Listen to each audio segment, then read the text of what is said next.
Take a look at yourself. No, really look. Not the version you post on social media with the filtered sunset and the borrowed confidence.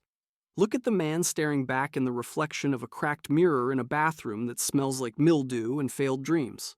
You're a ghost in a cheap suit, a professional nobody with a degree that's worth less than the coffee you can't afford. You're the guy people walk past without seeing, the human equivalent of background noise. You're 32, your bank account is a graveyard of insufficient funds notifications, and your only contribution to the world is the carbon dioxide you breathe out. You aren't a player. You're a placeholder. You are the biological evidence that the American dream has a landfill, and you're sitting right at the bottom of the pile. Outside your window, the city screams with the sound of wealth you'll never touch. Penthouses touch the clouds while you're calculating if you can skip lunch to pay for the bus. You're a footnote in someone else's success story. You are nothing. Then the phone rings. It's not a debt collector this time. It's the hospital. Your sister, the only person who ever looked at you like you weren't a mistake, is failing. The transplant list is a joke for people with your zip code, but there's a private clinic in the city that can save her. The cost? $200,000. The deadline? 48 hours. If the wire doesn't hit by Monday morning, they move the organ to a CEO's daughter who has a mild case of affluenza.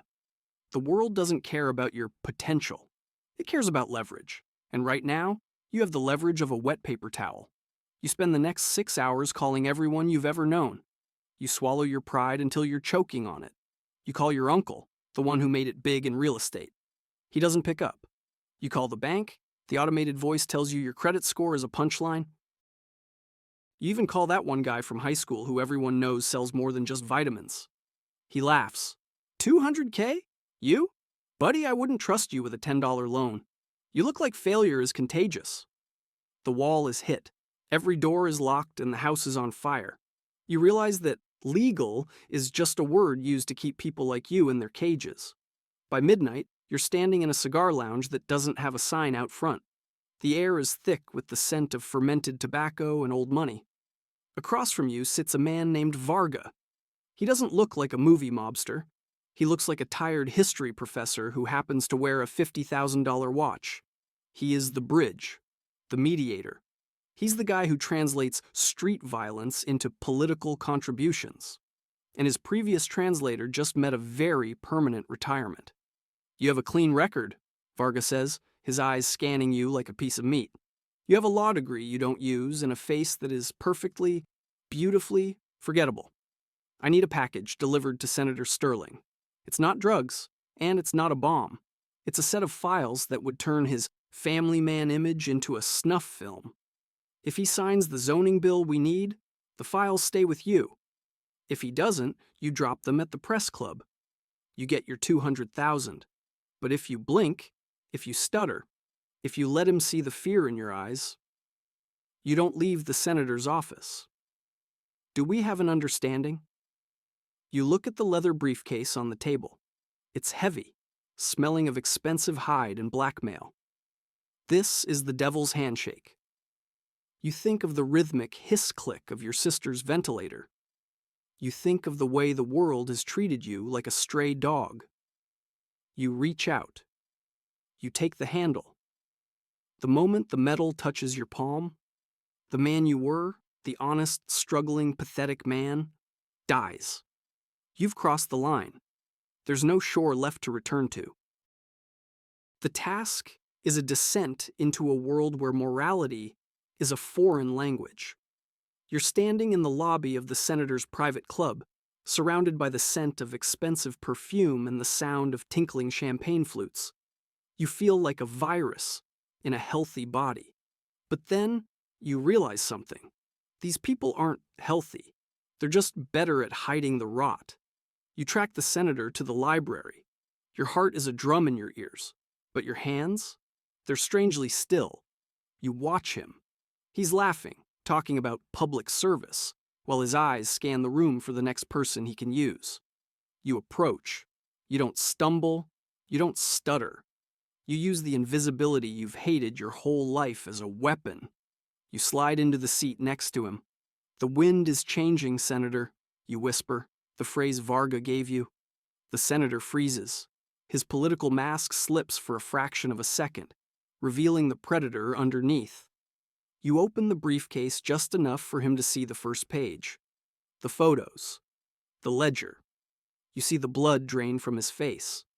You see the power dynamic shift in real time. For the first time in your life, someone is afraid of you. And God, it feels better than any drug you've ever heard of. Sign the bill, you say, your voice cold and steady. Or tomorrow, your career is a funeral. He signs. He doesn't say a word. He hands back the pen with a trembling hand. You stand up and walk out into the cold night air. You did it. You're a natural. You've just successfully corrupted a pillar of the community. And you feel divine. The money hits your account an hour later. $250,000. Varga added a bonus for efficiency. You're breathing fast, laughing. You drive to the hospital, your tires screaming on the asphalt. You're going to save her. You're going to be the hero. You walk into the ward, a digital fortune in your pocket and a sense of triumph in your chest. You see the doctor. You see the look on his face. It's not the look of someone delivering good news. I have the money, you say, your voice cracking. Pay the clinic. Get her moved. Now. It's too late, the doctor says, his voice a flat, clinical drone. She had a massive pulmonary embolism 20 minutes ago. We tried to call you, but your phone was out of signal. The silence in that hospital corridor is the loudest thing you've ever heard. The money in your account feels like lead. You sold your soul to buy her time, and the universe took the payment and kept the goods anyway. The irony is a jagged blade twisting in your gut. You didn't save her. You just became a criminal for nothing. You are a king of a kingdom of one, and the only person who mattered is gone. This is the bottom. This is where the old you is buried. In its place, something cold and metallic begins to grow. If the world is this cruel, if it plays by these rules, then you're going to play better than anyone. You realize that your sister didn't die because of a disease. She died because you were too weak to have the money sooner.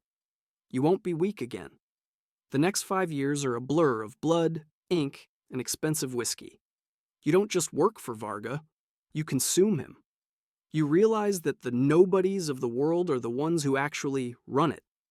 You build a network of janitors, waiters, and personal assistants, the invisible people. You become the ultimate shadow. You're the one who knows which judge likes which vice. You're the one who knows which CEO is embezzling from his own pension fund. You stop feeling. You start calculating. You move from a studio apartment to a penthouse that overlooks the city like a throne. You wear suits that cost more than your father made in a decade. You look at the people on the street below, the honest people, and you feel a deep, pulsing contempt. They're sheep waiting for the slaughter. You're the one holding the shears. You justify it every night. I'm doing this because the system is broken. I'm the only one honest enough to admit I'm a monster. You reach the pinnacle. You've brokered a deal that will put the next governor in the pocket of the city's largest crime syndicate while simultaneously ensuring the syndicate's rivals are wiped out by legal police raids. It's a masterpiece of corruption. You've reached the absolute top of the mountain. You have more money than you can spend and more power than the men who used to ignore you.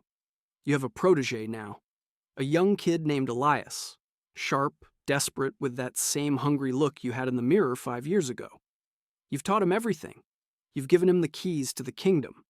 You're sitting in your office, 60 floors up, watching the city lights flicker like dying stars. You feel the euphoria of absolute control. You've finally won. You've beaten the house. The door opens. It's Elias. He's holding a tablet. The governor-elect is on the line, Elias says. He wants to confirm the final wire transfer. You reach for the tablet, a smirk on your face. But Elias doesn't hand it to you. He sets it on the desk and pulls a silenced pistol from his jacket. The governor made a better deal, Elias says. His voice is flat, devoid of the empathy you once thought he had. It's the same voice you used on the senator. He realized he didn't need a mediator. He just needed someone who wasn't a liability. And Varga? He's the one who authorized this. He said you were starting to think you were the boss, not the bridge. In that split second, the whole architecture of your life collapses. You realize the fundamental truth of the world you built. There is no loyalty among shadows. You weren't the predator. You were just a slightly larger piece of bait. The system didn't change because you joined it. It just used you to grease the wheels until you got too loud. The first bullet hits your chest. It's not like the movies. It's cold. It's heavy. It feels like the air has been replaced by concrete.